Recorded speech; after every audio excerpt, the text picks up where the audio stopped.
उसकी भी तस्वीरें। बहुत खास स्वागत, खूब वेटेज दिया गया अमेरिकी राष्ट्रपति डोनाल्ड ट्रंप को। चूंकि वो बीजिंग पहुंचे तो उन्हें रिसीव करने के लिए कोई और नहीं बल्कि चीन के उपराष्ट्रपति खूब गए थे उनके। यहां पे डोनाल्ड ट्रंप कह रहा है कि अमेरिकन को इकोनॉमिक दर्द यानी कि पैसे का दर्द कितना भी हो मुझे उससे कोई फर्क नहीं पड़ता। पुतिन डायरेक्टली बोल चुका है अमेरिकन को कि तुम यूक्रेन पे हल्का हाथ रखो, मैं ईरान पे हल्का हाथ रखूंगा। There is somebody who is funding all of this. Iran का तेल ओपन मार्केट में बिक नहीं सकता क्योंकि 1979 से विभिन्न प्रकार के सैंक्शंस हैं। अब पूरे युद्ध के मूड में है। यहां पर चाइना के पसीने निकल रहे हैं, एक ट्रंप को देखकर नहीं, मार्को रूबियो को देखकर। क्योंकि पहली बात आपको मालूम है कि ये आदमी बैंड है चाइना में, लेकिन वो पहुंचा है ट्रंप की टीम के साथ। और पहुंचा भी कैसे है? कोई सूट नहीं, कुछ नहीं, एक कैदी के कपड़े जो हैं वो डालकर यहां पर पहुंचा है और साथ में बोल दिया अरेस्ट करके दिखाओ। ये वाला हालत है डोनाल्ड ट्रंप की। यानी कि वो यहां पे पहुंचे हैं, एक आदमी जो कि चाइना ने बैन किया था उसको लेकर आए हैं और साथ में शी जिनपिंग को वॉर की धमकी भी दे दी है। मतलब यह है कि जो अमेरिका की सारी स्ट्रैटेजी हुआ करती थी कि एलाइज के जरिए चीजें करने की, वो तो खत्म हो गई। तो Australia, Japan, South Korea, India की relevance, where do you see this? या कि आप समझते हैं कि इनकी कोई रेलिवेंस उनके पास नहीं है क्योंकि वो समझते हैं कि China is a power which is already risen. So how to इसको कर्टेल नहीं किया जा सकता, मैनेज करना है। तो वो समझते हैं मैनेज हम खुद करें बजाय इसके कि हम अपने पार्टनर्स को बहुत कुछ दें और ये आगे से उसको मैनेज करें। What do you make? Pakistan according to Reuters energy deal sign कर रहा है ईरान के साथ, जो पाकिस्तान सेलिब्रेट कर रहा है कि उसको $1.3 अरब। जय हिंद साथियों, वंदे मातरम। दोस्तों, चाइना की जो प्लानिंग है वो कहीं ना कहीं इतनी बड़ी हो चुकी है कि हम सभी हाथ पे हाथ धर के बैठे हुए हैं।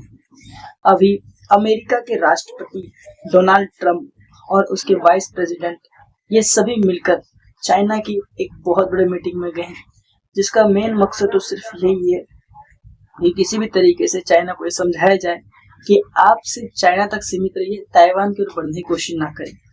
दूसरा, ईरान को सपोर्ट करना बंद करे ताकि ईरान पे इजराइल अटैक करे, अमेरिका अटैक करे, जो कि जहां हद तक देखा जाए तो चाइना पहले से प्रिपेयर था।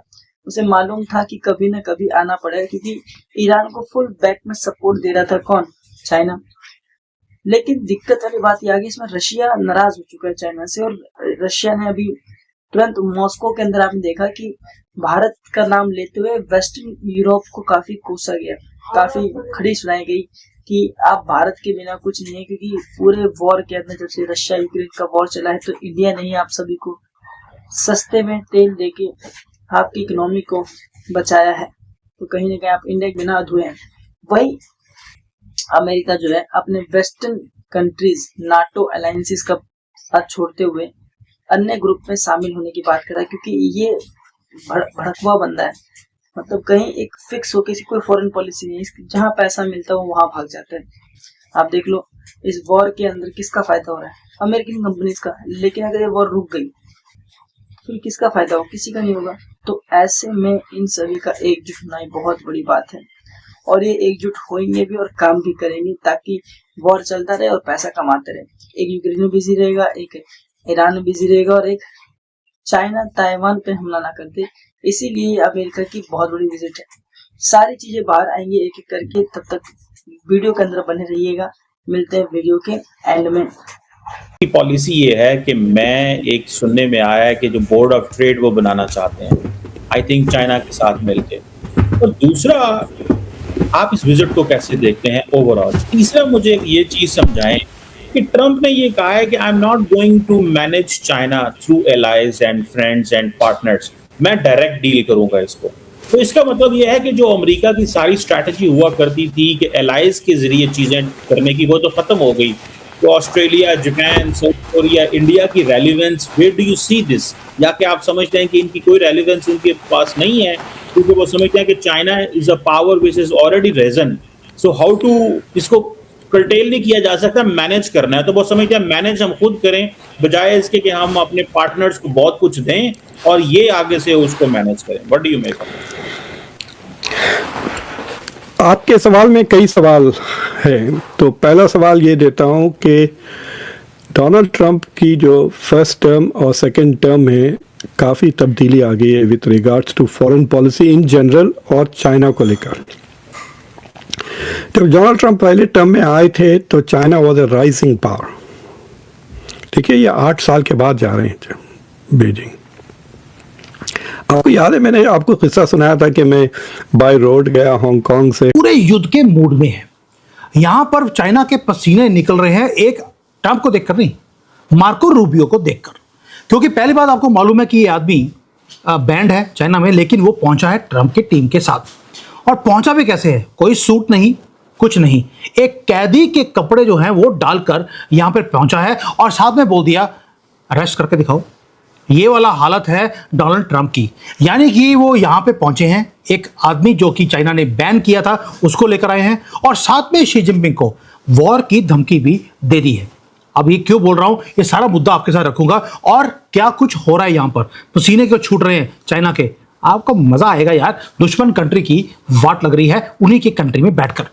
अब आपको मालूम है अमेरिका का एयरफोर्स 1 वो आता है यहाँ पर एक दुश्मन कंट्री के अंदर जिसका नाम है चाइना पहुंच चुके हैं और कहा यह जा रहा है कि 36 आवर्स में तकरीबन 4 मीटिंग्स होंगी उनकी शी जिनपिंग के साथ, जिसमें ब्रेकफास्ट भी शामिल है, लंच भी शामिल है, 2 मीटिंग्स और हैं। 2 बड़े कह लीजिए जो पावर्स हैं जिन्हें सुपर पावर भी कहा जा सकता है, वो आपस में बहुत अरसे के बाद मिल रहे हैं। ईरान पर भी बात होगी, टैरिफ पे भी बात होगी, ट्रेड पे भी होगी और ताइवान पे और कई दूसरी बातें होंगी। कितना इम्पोर्टेंट आप इस वक्त इस मीटिंग को समझते हैं और क्या कोई अच्छी खबर भी होगी या बस ये वैसे तो खैर बहुत अरसे के बाद कहा जा रहा है कि अमेरिकन प्रेसिडेंट जो है उनकी इस तरह से मीटिंग हो रही है चाइनीज प्रेसिडेंट से, लेकिन ऑब्वियसली इस पे पूरी वर्ल्ड की, वैसे इंडिया पाकिस्तान की बात नहीं कर रही, पूरे वर्ल्ड पे इसका क्या इम्पैक्ट होगा? आरजू जी, मुझे नहीं लगता कोई वर्ल्ड में इसको सीरियसली लेगा। Both the leaders have huge distrust against each other. Even the communities have distrust against each other. तो ये बिजनेस एंड ट्रांजैक्शनल मीटिंग होगी जो दोनों पार्टीज की अपनी अलग अलग रिक्वायरमेंट्स हैं, बिजनेस नीड्स हैं, उसको देखते हुए वो डील्स होंगी, कंसेशंस मांगे जाएंगे। मेरे ख्याल से चाइना की तरफ से कंसेशन होगा कि भैया ताइवान पे अपनी पॉलिसी थोड़ा नरम करें और वो ये कहेंगे कि हमारी जो मैन्युफैक्चरिंग है उसको और ज़्यादा, खासकर टेक्नोलॉजी में जो हमारी मैन्युफैक्चरिंग है उसको अपने मार्केट में और डीप एक्सेस दें, टैरिफ पे कुछ रिलीफ करें। उसी तरीके से अमेरिका चाहेगा कि उनके जो एआई से रिलेटेड प्रोडक्ट्स हैं वो भी जाएं। जो सबसे खास बात लगी कि इसमें माइक्रॉन के जो चीफ हैं संजय साहब, उनको भी वो ट्रम्प साहब के टूर का पार्ट है और माइक्रॉन की चिप्स को लेकर के ऑलरेडी चाइना ने एक बार बैन लगा चुका है, क्योंकि माइक्रॉन एआई में जो चिप इंडस्ट्री, चिप जो यूज होते हैं वो उसको मैन्युफैक्चर करते हैं। तो इस हिसाब से अब तक हमें ये समझ में आ गया कि चाइना जो है कोई छोटा मोटा गेम नहीं खेलता है, बहुत बड़ा गेम खेलता है। और नरेंद्र मोदी को अप्रिशिएट किया जाएगा कि इसी बीच में ट्रंप ने भी बीजिंग के अंदर जाकर इंडिया का तो नाम लिया। उन्होंने कहा कि इंडिया जो है एक, पहले आपने सुनता हुआ डेडली इकोनॉमी कहते थे, लेकिन कम से कम इतना तो रियलाइज हुआ कि नहीं, बिना इंडिया के दुनिया में बहुत सी चीजें अधूरी हैं। और नरेंद्र मोदी के मास्टर स्टॉक्स में जैसे आपने सुना होगा कि पेट्रोल कम यूज करे, सोना ना खरीदे, जितना उसे काफिला वगैरह मिला जाए। तो इससे कहीं ना कहीं हमारे पास जो फॉरेन करेंसी जो बच जाएगी, डॉलर्स की भरपूर मात्रा बढ़ेगी, जो इंटरनेशनली ठीक रहेगा और आगे जाके दिक्कतें नहीं उत्पन्न होगी। और ये बात ट्रंप अच्छे से जानते थे, इसलिए वो सोचते थे कि इंडिया को किसी तरीके से उलझाया जाए चाइना के थ्रू। लेकिन इंडिया पहले से प्रिपेयर है हर एक चीज के लिए। वेस्ट बंगाल की इलेक्शन के बाद जो बांग्लादेशी घुसपैठी हैं उनको देश से निकालने के लिए, वहाँ पे सभी कामों को एक्टिवेट करने के लिए, बॉर्डर सील्स करने के लिए, और ये जो पाकिस्तान की मीटिंग चल रही है हर जगह, उसको भी ब्रेक डाउन करने के लिए। बाकी इस पे आपकी क्या राय, कमेंट करना ना भूलें, क्योंकि आपकी कमेंट हमारे तक आती तो हम उसको पढ़ते हैं और समझते हैं और उसको जवाब भी आपको देते हैं। तब तक के लिए जय हिंद, मिलते हैं नेक्स्ट वीडियो में।